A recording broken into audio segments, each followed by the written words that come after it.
Hello everyone, we are Group 2 and we will be presenting our GD&T tolerancing project for a drill bit container assembly. Our work is based on our current understanding from class lecture. I'm Zachary and my group mates are Victor, Maz, and Keola. This slide shows the physical drill bit container that we used for our project. Our focus is specifically on the housing and the holder, since these two parts mate together and that connection is where we focused our GD&T analysis. The arrow on the left points to the housing, which acts as a structural boundary the holder must rotate within. The arrow on the right points to the drill bit holder itself. Its main purpose is to contain the drill bits during transportation and provide access. We also highlighted the interior surfaces because they become important later on when we assign datums and discuss how the holder fits inside the housing. Here's a simplified CAD model we created.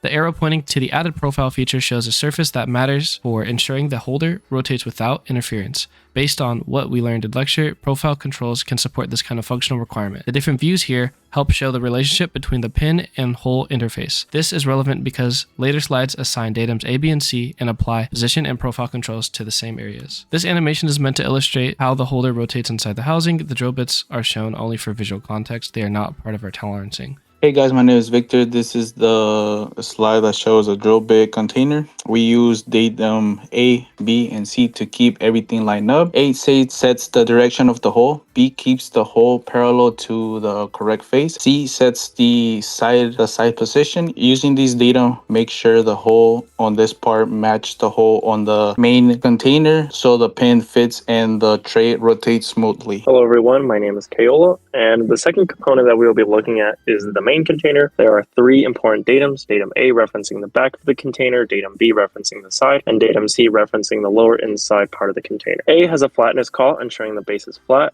B is perpendicular to A and C is perpendicular to A and B. We chose a perpendicular call to constrain the box's coordinate system. In addition to this, all dimensions are within 0.1 to 0.2 millimeters for a loose fitment between the container and drill bit housing. The section view B to B is used to clearly represent the profile and hole location. Both the hole and profile use the datums B, C, and A in the sequence. B defines the face that the part will be sitting on, C defines the direction at which the profile will be cut, and A assists with the positional location of the profile and hole. Looking at our hole position, our hole is labeled at 6 millimeters plus 1 minus 0 with our positional tolerance of 0.125 at max material condition. Maz will go into further description of why we chose these values. Hello everybody, I'm Maz, and on this slide we analyzed the fit between the pin and the hole to confirm the rotation mechanisms if they still work under the worst case manufacturing conditions. Firstly, we start off with the MMC, or the maximum material condition, which refers to when a feature contains the most material, so the pin at its largest allowable size or the hole at its smallest allowable size. Next, the virtual condition, which is a theoretical boundary which is created by combining a feature's MMC with its geometric tolerance. It represents the worst situation for assembly, which helps us predict whether the parts will still function properly. And finally, our worst case clearance evaluates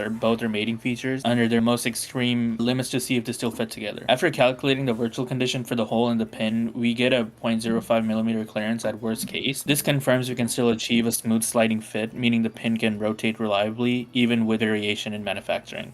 Finally, for a conclusion, our datums controlled alignment and orientation, and GD&T clarified how much feature should be manufactured and measured. The tolerances stacked up confirmed a 0.5 millimeter worst case sliding clearance between the pin and the hole, which ensures a smooth rotation without binding. Overall, our GD&T and tolerance choices validate the mechanism functions as intended before fabrication and help reduce ambiguity during manufacturing. These are just our sources which we use to come up with this presentation.